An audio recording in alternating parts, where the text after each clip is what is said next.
Welcome to OCD Insights. I'm Samantha Bray. So glad you're here today. Right now, as you're listening to me, there's an entire conversation happening in your body. Maybe your shoulders are tight. Maybe there's a flutter in your chest. Maybe your jaw is clenched without you even realizing it. This ongoing stream of physical sensations and feelings, this is what we call your felt sense. And here's what's fascinating. Most of us have spent our entire lives either ignoring it or blindly being reactive to it. Today, we're going to change that. We'll explore what felt sense is, why it's such a powerful tool for understanding yourself, and how it relates to OCD and anxiety. Then I'll guide you through a meditation practice to help you tune into your own felt sense with curiosity and compassion. Whether you're navigating OCD or simply looking to live with more awareness and less reactivity, this episode is for you.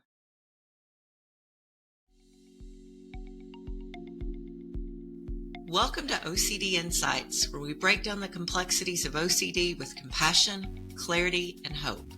Whether you're seeking answers, support, or a connection, you're not alone. So let's dive right in with our host, Samantha Bray. This is OCD Insights. Let's start with something I'm guessing you can relate to. You know that moment when you walk into a job interview and you can feel your heart racing and your shoulders creeping up towards your ears? Or when you're about to give a presentation and there's that tight knot or butterflies in your stomach? Maybe you're sitting in a difficult conversation and you notice your chest feels tight and your hands are clenched without you even realizing it. That's your felt sense. It's the ongoing conversation your body is having with you about what's happening right now. Now, I know what some of you might be thinking, oh, great, another mindfulness buzzword. And I get it. Mindfulness has become this catch-all term that can feel vague or even frustrating if you've heard it thrown around without really understanding what it means. So let me be clear about what we're actually talking about here. Your felt sense isn't some mystical concept. It's not about achieving Zen or becoming perfectly peaceful. It's about the physical sensations and felt experience in your body at any given moment. It's information, data that's constantly streaming through your system. Here's what's interesting. Most high achieving folks, and I work with a lot of you, are absolutely excellent at reading external data. You can analyze markets, read a room, pick up what a client needs, track your performance metrics, etc.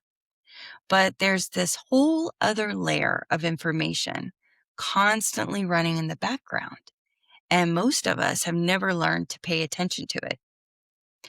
Or worse, we pay attention to it and act reactively without discerning whether or not we actually need to act upon it. Think of it this way. Imagine you're a pilot. Shout out to my sweet sister-in-law, Robin, a pilot. I've heard a lot about this over the years, so I love using these analogies. A good pilot doesn't just look out the window. They learn to read their instruments, altitude, speed, fuel levels, engine temperature, etc. Your felt sense is like those instruments, giving you crucial information about your internal state.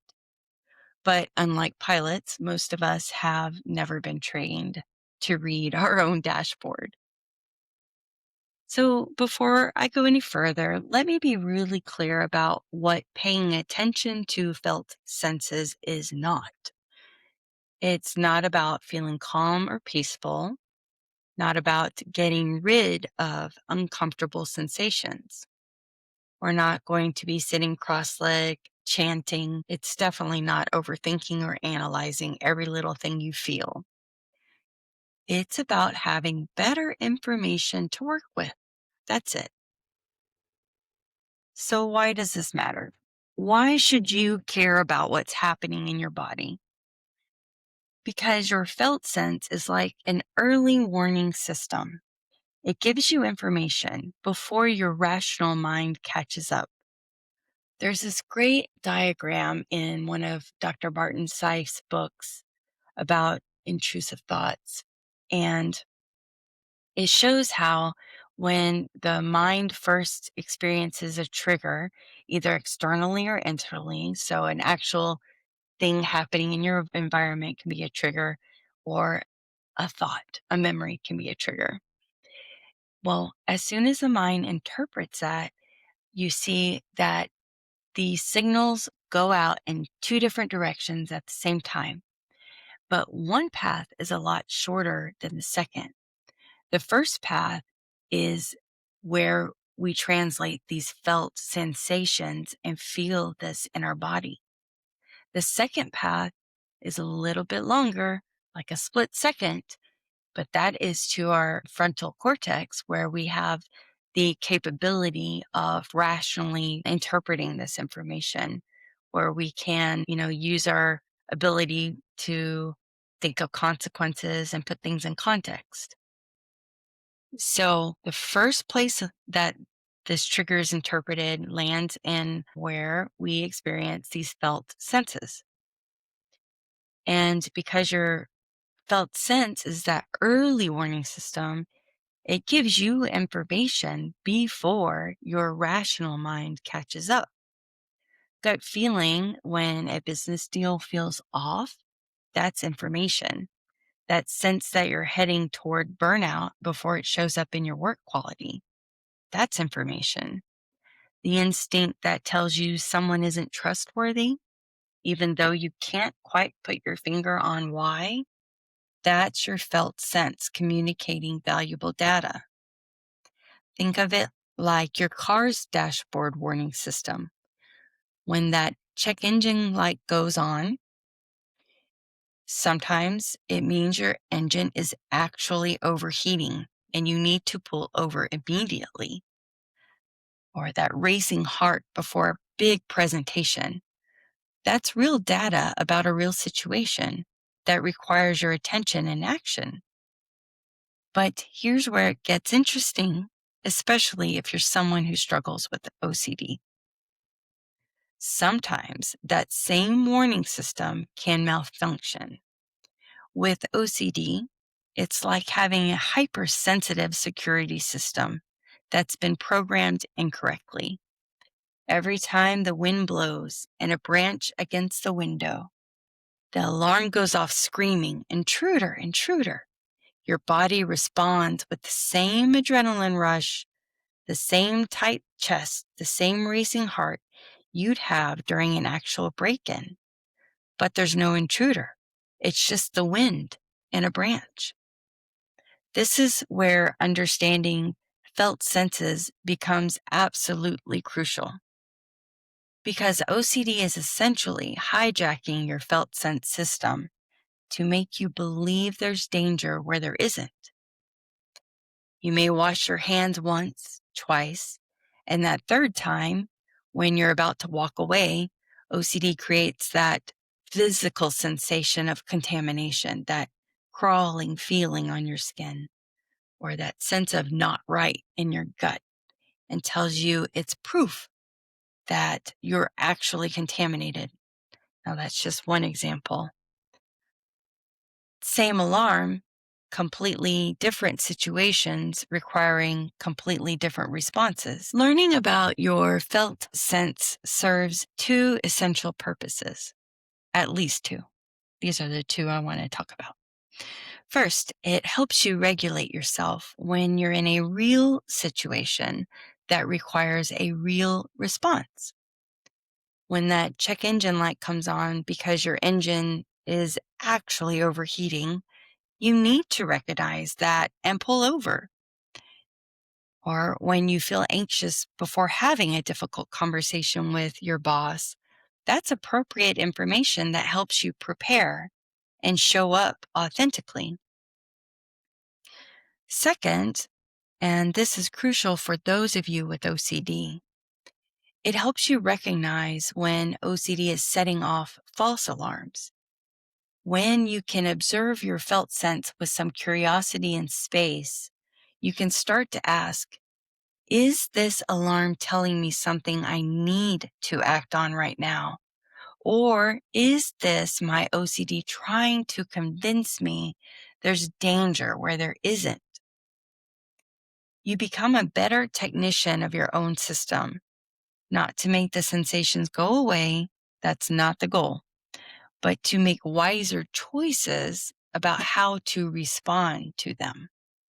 So I want to speak just a little bit more about that first purpose of helping you regulate yourself when you're in a real situation that requires a real response.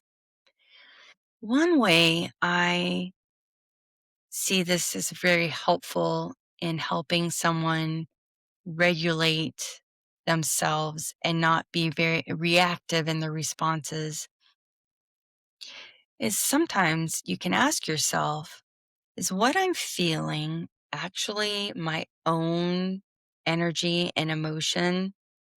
Sometimes when we're in a conversation or we're dealing with something and the person in front of us may be dysregulated, we have what's called mirror neurons, and there's something everybody has.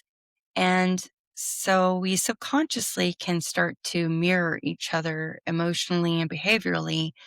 I think it's a part of how we learn to attune to each other. And what can be helpful sometimes to ask yourself is, are these energies and emotions that I'm feeling in my body potentially what the person I'm standing in front of is experiencing? If it makes sense in the context, is the person in front of me perhaps feeling anxious to talk to me? Are they feeling frustrated, maybe because they don't feel I'm understanding what they're saying?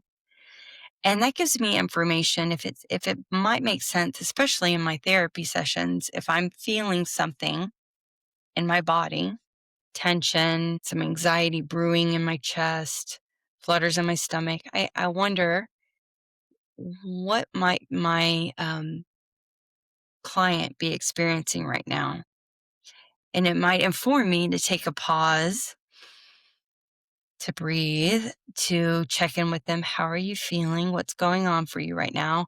And often it is the case that something is brewing in their mind that they're not speaking up about, and they're feeling the effects of what they're thinking. And then they share it with me, and I can address that. And then we both co regulate. That's one way it can be helpful. So, like, if your boss is, running around like their hair's on fire and they're telling you they want a deadline met yesterday, and you can note how you're feeling, how the tension's building, how you're starting to feel anxiety, and realize that's their energy that you're feeling. Breathe through it, talk yourself through it, and then get back to first things first and work out what you need to do slowly and effectively without getting emotionally activated, which can really take you off course. That's just one example.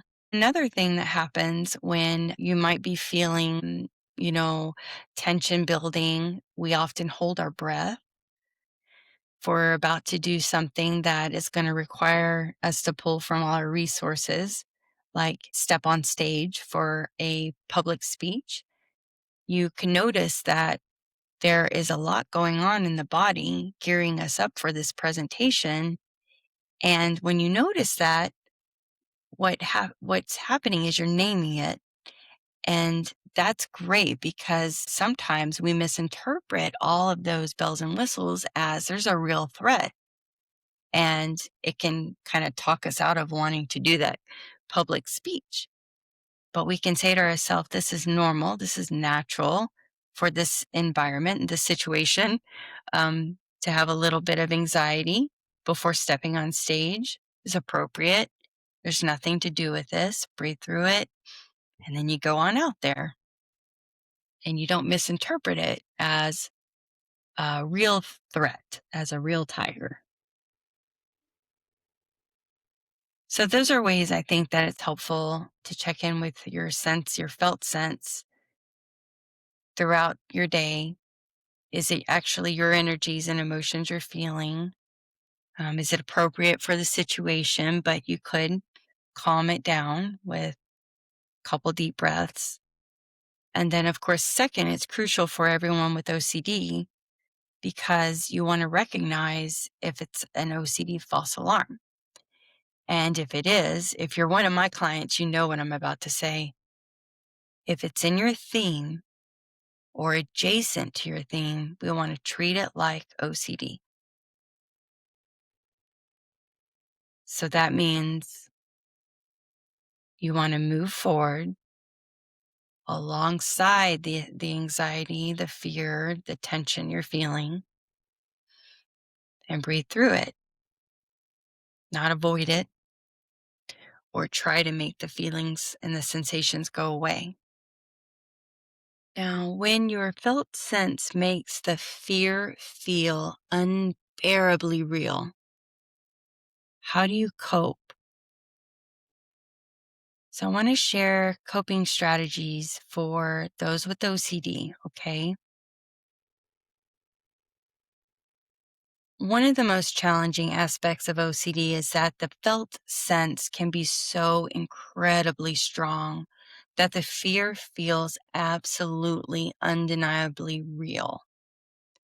Your hands might be trembling, your heart racing, your stomach in knots, sweat on your palms, every physical signal in your body screaming that there's danger. In those moments, it can feel nearly impossible to believe that this is, quote, OCD. This is most likely your fight or flight response being activated. I call it your amygdala getting punched. The amygdala, that reptilian part of your brain, that part of you that is ancient and thinks it knows everything. And it wants to override all of your logical thoughts and make you do what it wants you to do right now to save yourself or often to save the people you love or both. So here's what I want you to understand.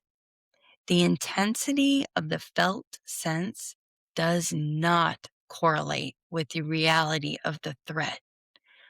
When we're dealing with OCD intrusive thoughts, when it's in your theme or adjacent to your theme, and you know what I mean by that is how OCD can be sneaky and have you say, but this feels different, but this is new. And you take a step back and you look at it and you're like, not really. It's really the same theme when you dig a little deeper. So if you had a fear of germs contaminating a surface, and then the next thing that feels new is a fear of something else invisible in your environment potentially contaminating you. Not a germ, but something else. Okay, I don't want to plant any seeds here. It's very sneaky in coming up with things that are very similar. And when you get good at discerning that, we need to realize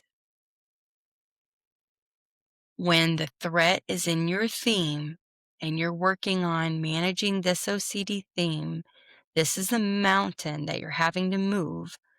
While you're working on this, the intensity of the felt sense does not correlate with the reality of the threat. Okay, that's crucial.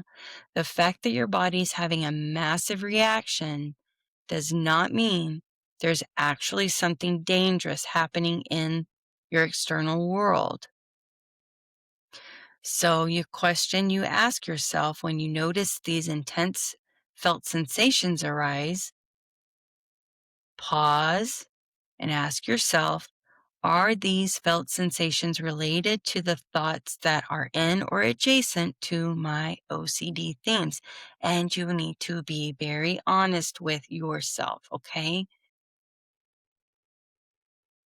If you struggle with contamination OCD, for example, and you're washing your hands for the third time, and you feel that crawling sensation on your skin and that deep sense of not clean enough, ask yourself, is this related to my contamination theme? The answer is yes. Okay. Here's another example.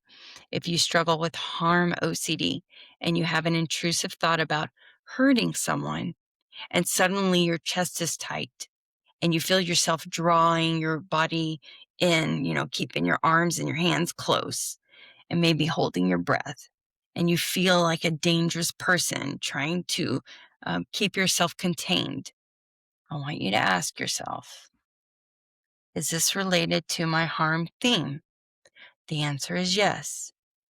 If you struggle with relationship OCD and you're with your partner and suddenly feel that wave of doubt along with nausea and panic, ask yourself, is this related to this relationship uncertainty theme? Okay, you see what I'm saying? The word adjacent's important.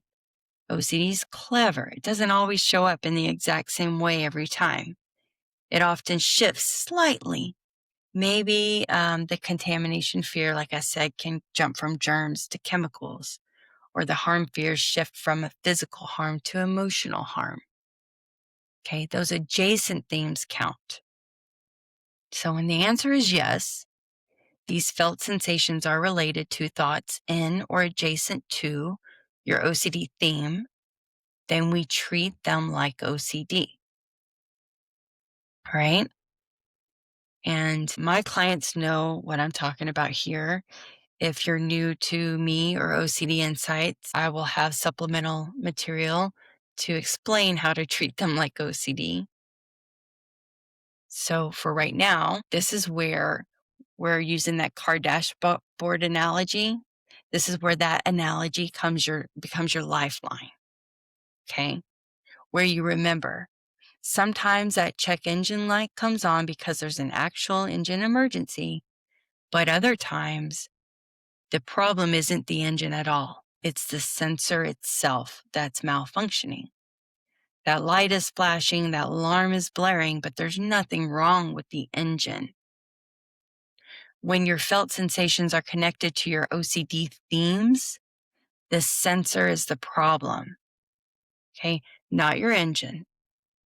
The involuntary response of all those bells and whistles going off, that whoosh, or that impending dread or doom you might be feeling, that is the body responding to imagined threat. And it is the sensor that made it become imagined as a threat. It's that sensor that's the problem.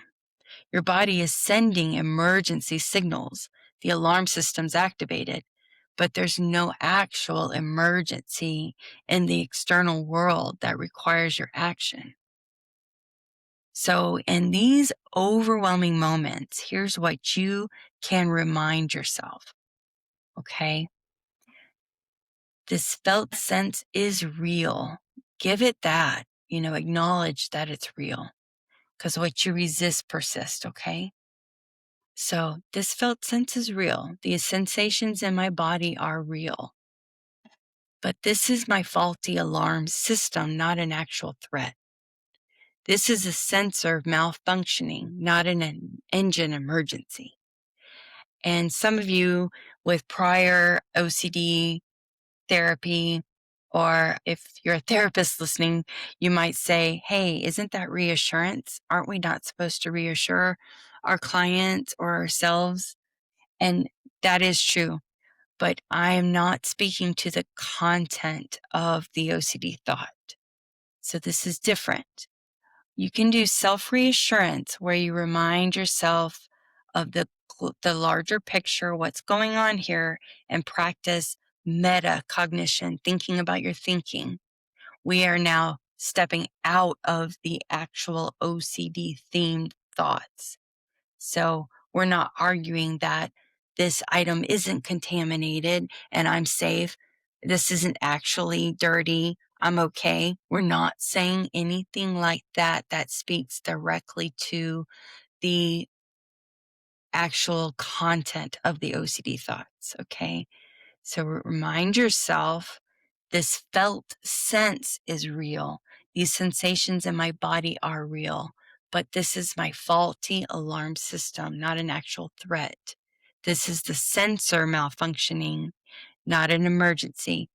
And so that is scary to feel, but it is what we're going to need to override. We got to override that faulty sensor. Simply, you could say again, this is OCD. This is what OCD feels like in my body. We're not dismissing your experience. You're not saying the sensations aren't real. They're absolutely real sensations. But you're correctly identifying the source, a hypersensitive, miscalibrated alarm system, not a genuine danger. Okay? Now, in doing so, reminding yourself of this, it doesn't make the felt sense go away. And let's be clear about that. You might still feel your heart racing, your stomach churning, or that sense of dread. The practice is not to eliminate these sensations. The practice is to not take action on them as if they're signaling real danger. Okay? So this is how we rewire our brain to get out of doing obsessive, compulsive responses, right? Because we have this feedback loop that starts with a trigger and then it sends off all these felt sensations. And those felt sensations can be misinterpreted as proof that you're in danger and signals behaviors to do the compulsions. And if you do the compulsions, you may get a little relief, which will strengthen this obsession because you just taught yourself that when I'm triggered and I feel these danger felt sensations, doing the compulsion is what's going to make me feel better. But those of you with OCD know that is not a lasting result. That is very temporary. And it's actually what's going to feed these obsessions to want more compulsions. And it doesn't recalibrate your alarm so that it's less sensitized. So this means the practice is to not take action on these thoughts and these felt sensations as if they're signaling real danger. So we're not doing compulsions. And this means covert or overt compulsions. We're not doing things we can see you do, like washing hands or checking something. And you're not doing the internal mental compulsions either. We're not seeking reassurance from loved ones, from Google, from AI. We're not avoiding the situation. And we're not trying to figure out if the threat is actually real. Okay. So we're not going to go look at it closer. We're not going to try to see what we think we saw in our vision closer to see if it's a real threat. Right. We're not analyzing whether this time it's really OCD or not. If you're my client, you know, if you ask that question, we treat it like OCD. Okay. You notice the felt senses. You acknowledge it's uncomfortable. You ask yourself if it's related to your OCD theme. And if it is, you label it as OCD. Or if you named your OCD, name it what you named it. And practice sitting with this discomfort without responding to it. Definitely do not respond as if it's an emergency. Act as if those bells and whistles aren't going off. What would you do if this was not a threat? Move forward in that way. Over time, and I won't lie to you, this takes practice, like brushing your teeth every day. Practice. It's something you do daily. But if you do this on a regular basis, your alarm system begins to recalibrate. Your body starts to learn that these situations aren't actually dangerous. The felt sense naturally becomes less intense, and not because you're trying to make it go away, but because your system is learning to interpret the data more accurately. But that only happens when you practice treating the malfunctioning sensor as a malfunctioning sensor, rather than responding to it as if there's actual fire to be put out. One sneaky thought that OCD often comes up with when I get to this point in teaching my clients, well, what if I become so desensitized that I am actually a threat, that I'm just so desensitized that I don't understand when something's dangerous and I do the dangerous thing. And I want you to be aware that that is a sneaky OCD thought. Okay. If that comes up, I want you to say, that's what Sam was talking about. Because my clients have reliably over 15 years, they have been the folks that when there is a real emergency, they're the ones that shine. They're the doctors, the lawyers, the therapists, the consultants that when something needs to be dealt with effective immediately, they're the moms that don't hesitate, that jump into action. They don't even think about OCD when it's an actual emergency. And you think back, if you struggle with OCD, I bet you can name a time when there actually was a real emergency and you didn't think, was this OCD? Am I doing something OCD right now? No. In a real emergency, you do the next thing that you know needs to happen to get the situation resolved or someone to safety. Okay. So don't worry about getting desensitized to the point where you're actually a threat. That is just another OCD intrusive thought. Okay. This is hard work. It's simple, but it's challenging. It does require courage, but it's also your path to freedom. It's one way in this OCD cycle. It's one part, it's one piece, it's one way to break the cycle. In other episodes, I'll discuss other ways that we will break this cycle with dealing directly with intrusive thoughts. We can break the cycle with pulling back on the compulsions. But this is a very important piece that is often overlooked, and I wanted to get it out there for folks to hear.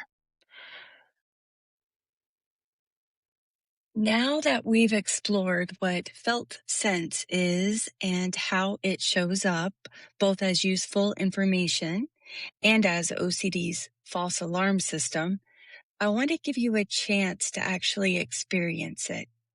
We're going to close today with a guided meditation practice.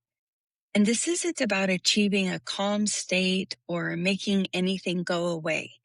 It's simply about turning your attention inward and getting curious about what is actually happening in your body right now. So I invite you to find a comfortable position. And when you're ready, let's begin. Before we begin, I'd just like to advise folks that may have OCD themes that hyper-focus on the breath or breathing. And if this is you, then this may not be the guided meditation for you. Also, when I suggest that we take a deep breath in and a deep breath out, if you have any kind of congestion or any kind of impairment, breathing in through your nose or out through your mouth, please simply adjust to however it's most comfortable for you.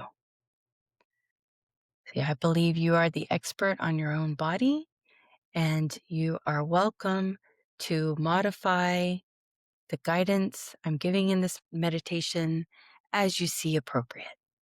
Okay, now let's begin. I invite you to find a comfortable position, either sitting or lying down, and you're welcome to close your eyes if that's comfortable for you. If you prefer, just lower your gaze to a spot on the floor in front of you and soften your focus. And let's take a moment to arrive here. There's nowhere else you need to be, nothing else you need to do right now. Only this moment, this practice, right here, right now. I invite you to take a deep breath in through your nose and let it go with a sigh through your mouth. One more time. Breathing in through your nose and release through your mouth. Now let your breath return to its natural rhythm. No need to control it or change it. Only notice it.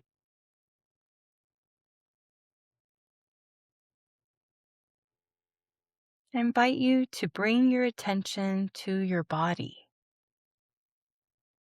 You may notice places where your body makes contact with whatever is supporting you. That may be a chair beneath you, the floor under your feet, the cushion or bed supporting your back. Take a minute to notice how you're being supported.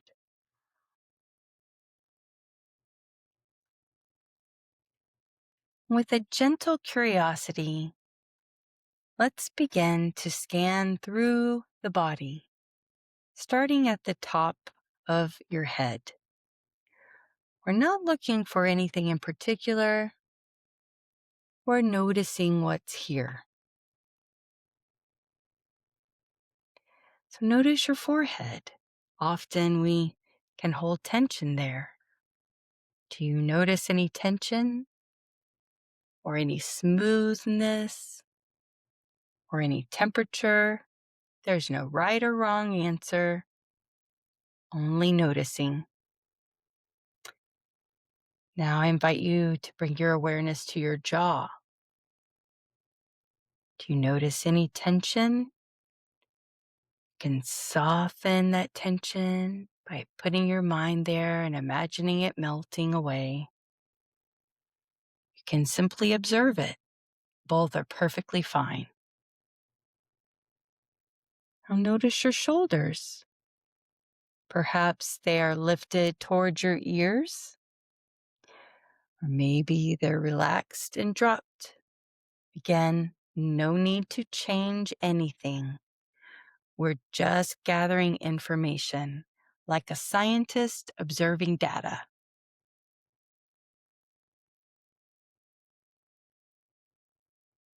Scan down into your chest.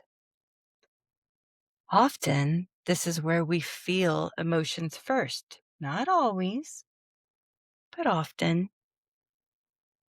You may notice your heartbeat. Perhaps you notice the rise and fall of your chest with your breath. You may notice tightness or openness or numbness. Whatever is here is welcome.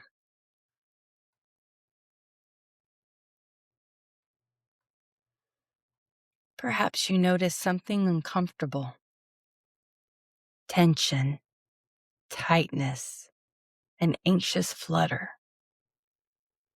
See if you can bring curiosity to it rather than judgment. as if you're meeting this sensation for the very first time. What does it feel like exactly? Does it have a shape? Does it have a color? Does it come and go? Does it stay the same? Or does it shift?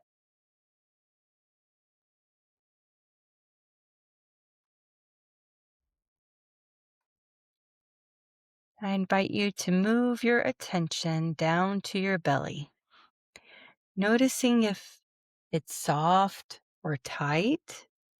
Notice if you're breathing all the way down into your belly or if your breath is shallow up in your chest. No need to fix anything, just noticing.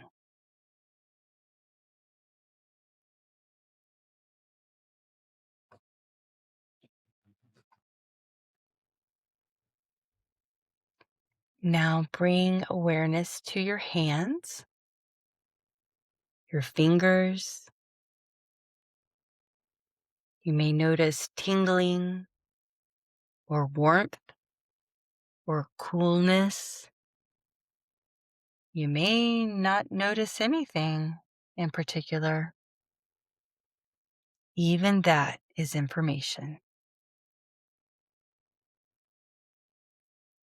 Notice your legs. Notice your feet, all the way down to your toes.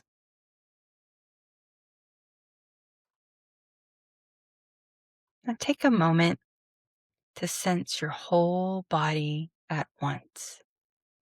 Your entire felt sense from head to toe. The whole landscape of sensation happening right now.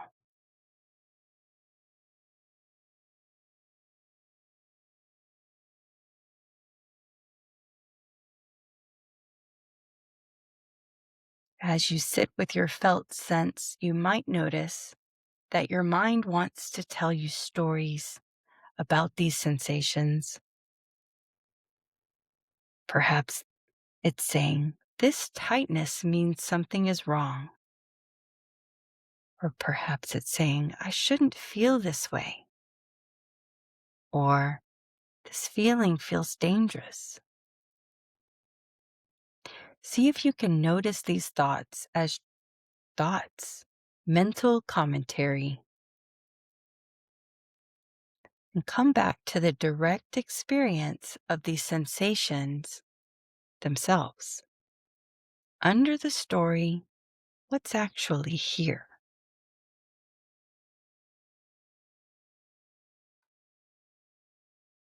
If you notice discomfort, I invite you to stay with it just for this moment. Withhold from attempting to make it go away. Practice being present with what is. You may silently say to yourself, this is what discomfort feels like right now. Or, this is anxiety. Or, this is tension. Simply naming it, acknowledging it without needing to fix it.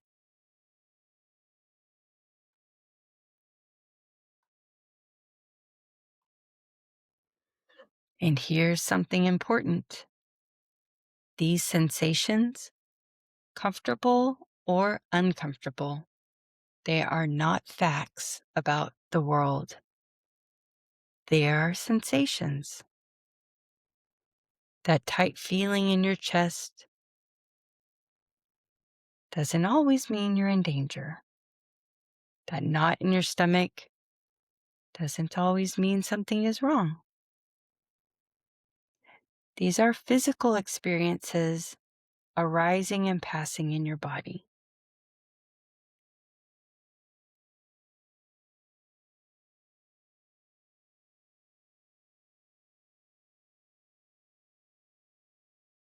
You may notice that as you observe these sensations with curiosity and without trying to change them, they naturally begin to shift, or they may not. Either way is perfectly okay. Take another full breath in and let it go.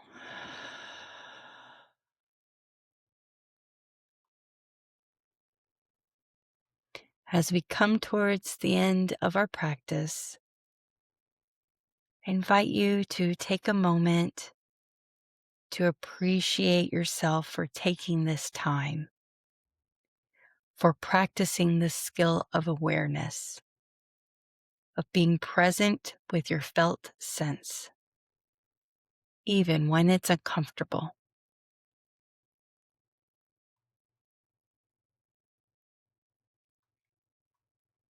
Practices like these are how we become better interpreters of our own internal experience, not to achieve some perfect state, but to have more choice in how we respond to what we feel.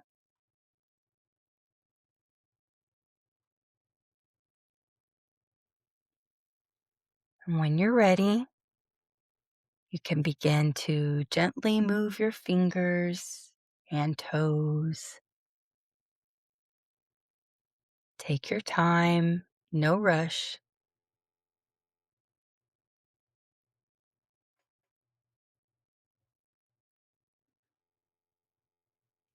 And if your eyes have been closed, let them slowly open.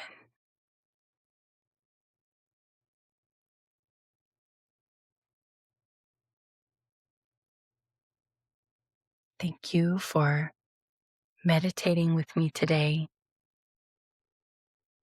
If this episode or meditation practice helped you understand your felt sense better, please consider leaving a rating and a review. It helps others find the show. And if you know someone who is struggling with OCD or anxiety, please consider sharing this episode with them. Subscribe to the OCD Insights newsletter at ocdinsights.com, and I plan to send out new meditation practices and more podcasts explaining some insights around coping with OCD. And feel free to leave comments. I will read all of them and maybe answer in another podcast episode. So I'm going to leave you with another song from my dear friend, Kevin Sherman. If you could put on some headphones and relax back and listen to the words, here is In the Moment. Take care.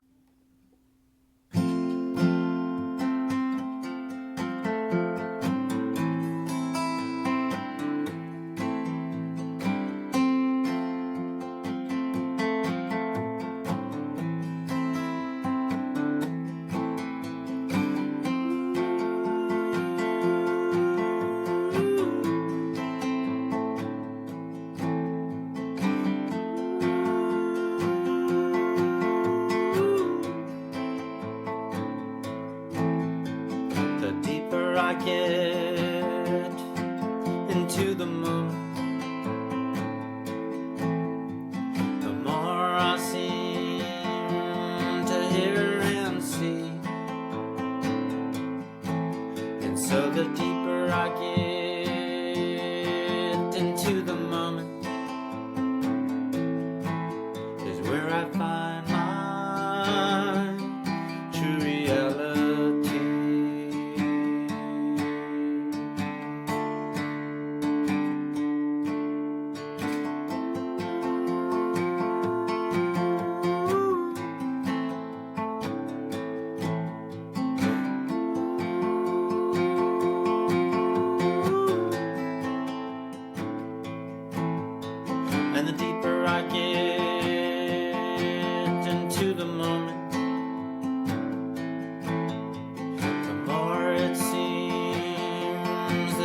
won't stand still. And so the deeper I get into the moment is where I find my ultimate thrill.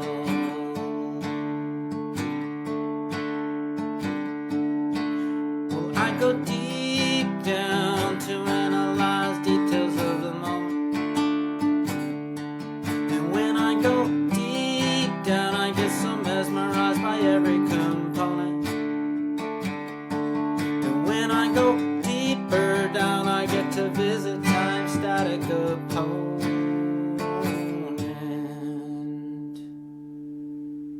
Each moment an abyss without an end.